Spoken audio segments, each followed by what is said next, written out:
Right, I've had a bit of a development with the 300. Obviously ridden it for, I think, done 4 hours now. Been up in the woods on it, a bit of extreme. And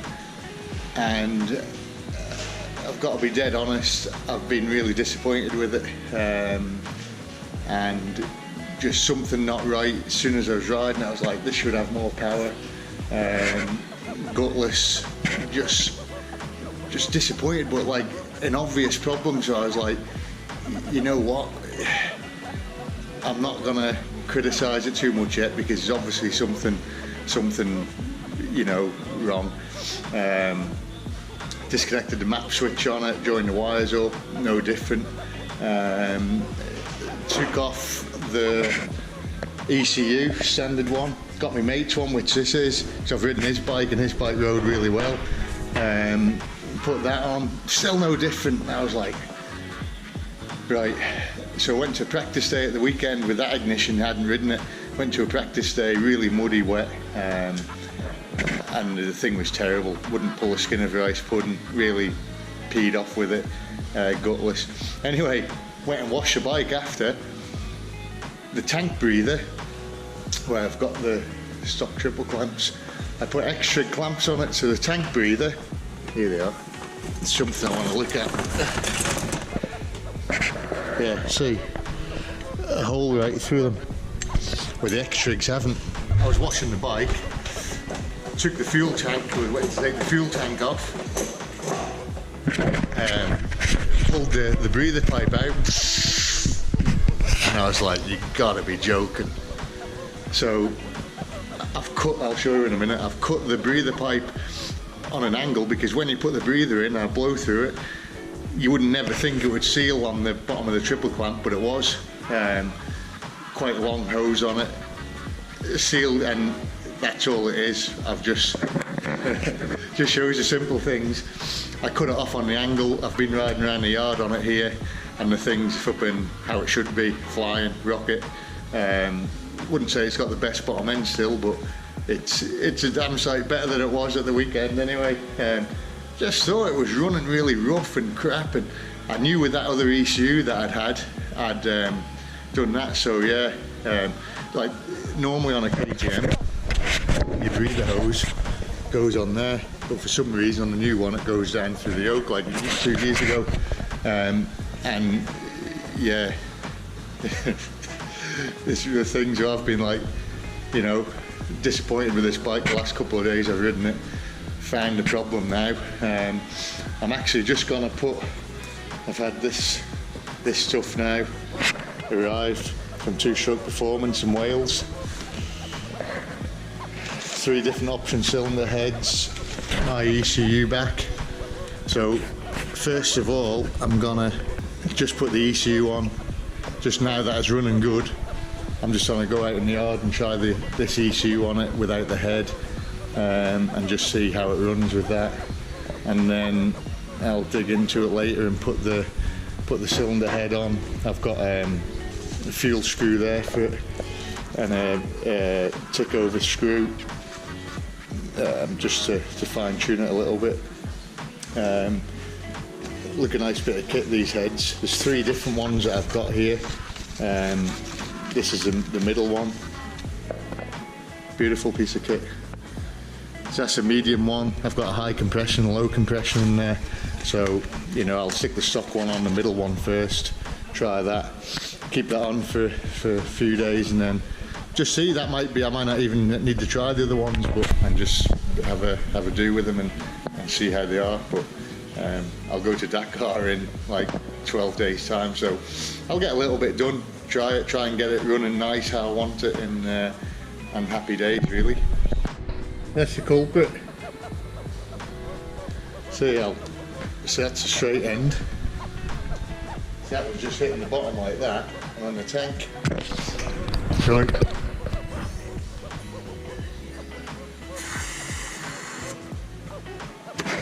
Solid. So just cut it on the angle.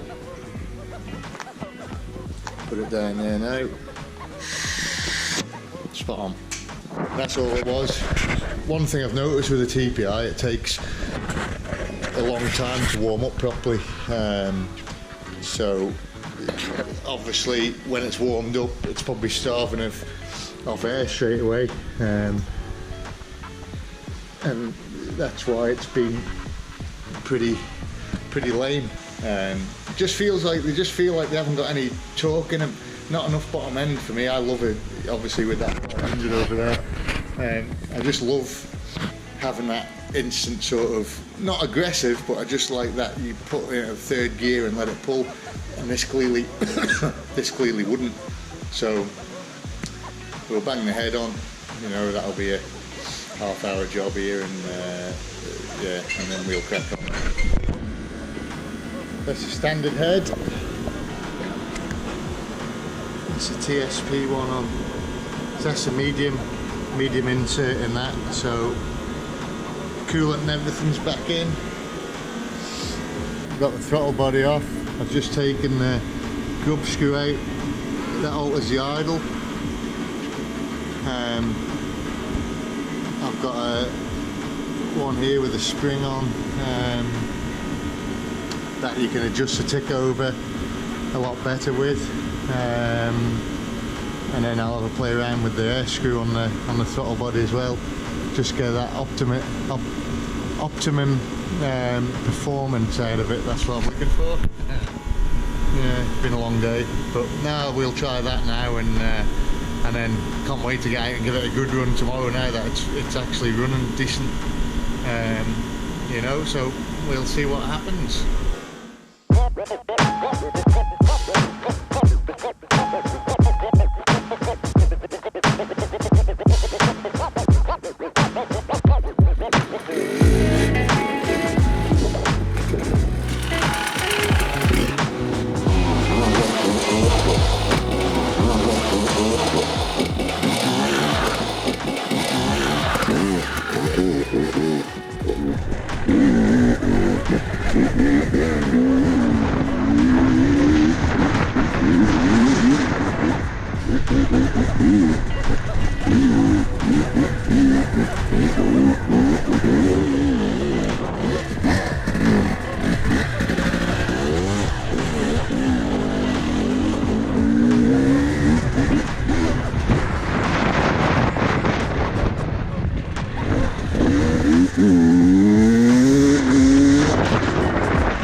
Alrighty, here we are with the 300 TPI KTM.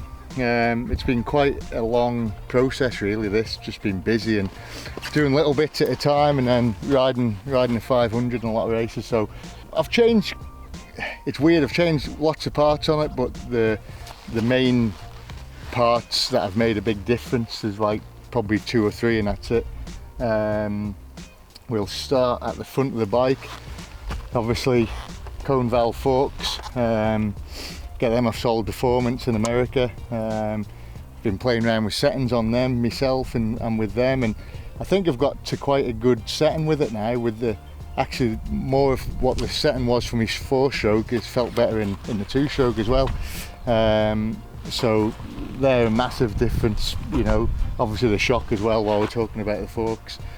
New SuperTrack shock, same solid performance. Different setting in that, which works well on the 2-stroke compared to the 4. Different spring rate obviously, so I still need to fine tune the suspension more. It's endless, but for extreme, you know, we've just been in the woods, we're getting ready for the Tough 100. Just been riding in the woods a little bit, and it still needs maybe softening a little bit more for the real extreme stuff. We've got the Service plastics I've used for years. Winner at Service UK, brilliant, always supported me. We've got stock wheels, Motomaster discs, which I've been using for years now, and yeah, unbeatable, best disc out there. Stopping power, they don't bend, they're really thick, strong, and a big improvement from standard. Michelin tyres, I've been many years on Metzeler. Big change this year. I did use Michelin in America and love them. At the start of my career I used Michelin for years, then factory KTM moved to Metzeler, and I sort of stayed with that tyre apart from the 2 years in America, but just felt needed a change. And I'm real hard on the front end on the bike. I push the front a lot, and I find that Michelin tyre is works anywhere. It's you know, in extreme conditions, what we've been doing on hard pack like this, you can use one tyre, and I've settled on the 90-100 on the bigger one, which surprised to me. I normally like the skinny tyre. I do like the skinny tyre in the sand more than the big one, but everywhere else I've been going towards that one. We've got Pro Carbon disc guard on it, just stops the brash and everything getting stuck in it, and it does actually protect the disc from hitting a bit of a rock. That'll take the impact. Pro Carbon exhaust guard as well, that saves about 300 quid every pipe bending hit that you have. So ace bit of kit. What else have we got?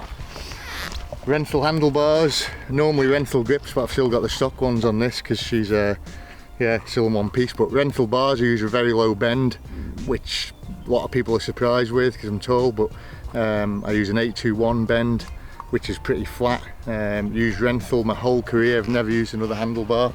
Had a massive crash the other week and bent my handlebars pretty much like a road race bike, down like that, and people say, oh, they shouldn't bend like that, but they should bend. I've seen plenty of guys snapping handlebars, which that's no use to anyone. If you snap a handlebar, you're stuck in the middle of the woods. But a Renthal, anything's gonna bend with a big impact, and it was a massive impact I had. And if I was in a race, I could have finished, you know.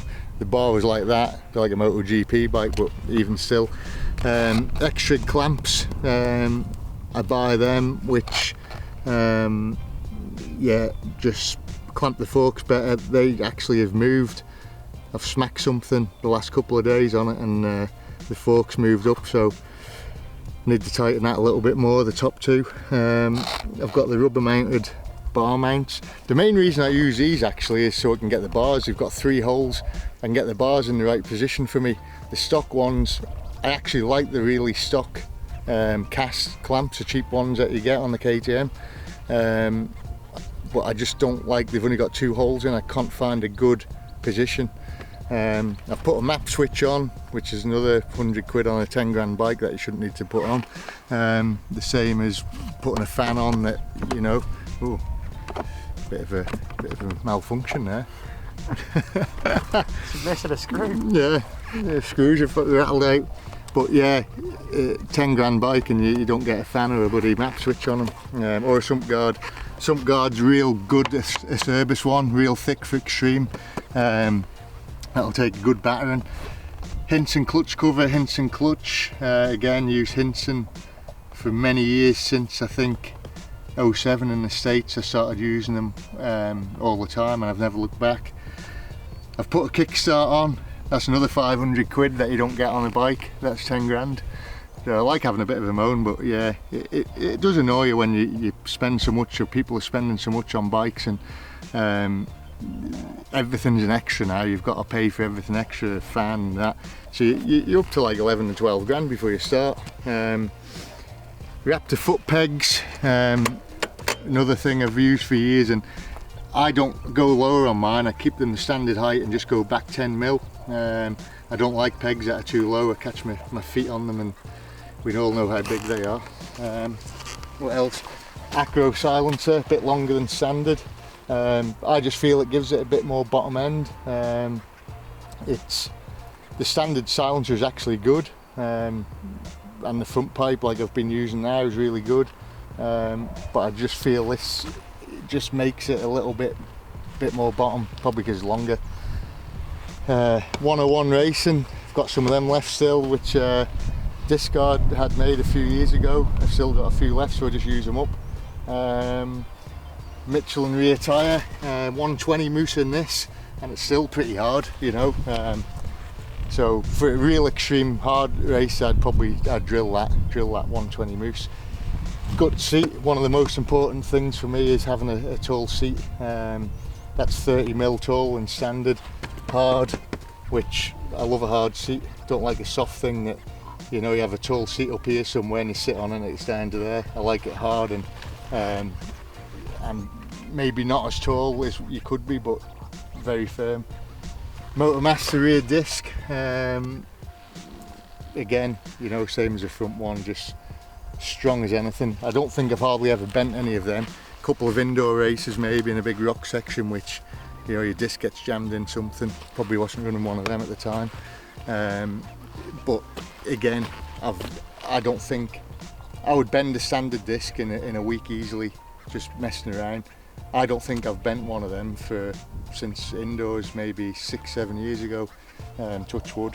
So you're definitely the best product out there, and that's where I'm good on my bikes now. I can sort of go and buy stuff that I feel is the best stuff, or, you know, if they're good enough to support me, then that's ace. I can put the best products on the bike, but I wouldn't put a shit product or crap product on my bike just because I'm getting it for free. You know, them days are long gone for me, and I can sort of build a bike how I want to. Bulletproof design swing arm guard here, just helps them not snap off when you have a massive impact. TM Designs chain guide. Sprockets, Renthal, again, use them for years. I'm a bit between gearing on this at the minute, to be honest. I'm 1350 for all the normal stuff, and I quite actually like that for extreme as well, just bottom's a little bit tall sometimes, so 1249 on it today. Again, working alright, but I think it'd probably suit me. I'm a big lump to pull around, so I think 1250 wouldn't be bad for the extreme stuff, to be honest. I think I've used 1248 before, and yeah, 1250, and I think a 1250 is sort of decent middle of the road. So yeah, Renthal chain, sprockets, and yeah, that's it. I've actually just changed the gearbox in this as well, which not as critical on the two-stroke, to be honest, for me, but I just feel like I was a bit between gears on the hard stuff with the standard first and second gear. So I've done that. Samco hose kit, so I'm going to mention that here. The air and the T-piece, that's real important on this, along with the fan. The standard one comes with a what do you call it, the thermostat in, and just blocks it all up. They don't get enough water through. The T-piece, I've seen them leaking, so just put the whole lot of Samco on it. Again, one of the first things that I do. What else? And then one of the big things we've done to it is a TSP head, cylinder head in here. That's TSP, Australian company. I've been a bit between low compression and medium compression heads, but I've settled on the low compression for everything. That and the ECU's reprogrammed, which that's made a massive difference to it, because when I got this bike standard, it was terrible for me. It was like on the fast map it was unrideable, on the slow map it was rich, and then it goes really lean and just takes off in the middle. So it's made a bike that I didn't really enjoy or like it when I got this bike. It's been a long time trying to figure out stuff with it, but I feel like I've got a bike now which I really enjoy riding, and I actually go to this quite a lot now. You know, I think, oh, go out in the two-stroke. It's sort of, yeah, I've got it to a place where I'm sort of pretty happy with it, and really enjoy riding it, and I seem fast on it in the tracks that I go to, motocross track, everything. I feel like I can ride it pretty well. So yeah, a bit of surprise really, to be honest, because I always pick my 4-stroke over my 2-stroke normally, but this thing's actually, yeah, pretty good.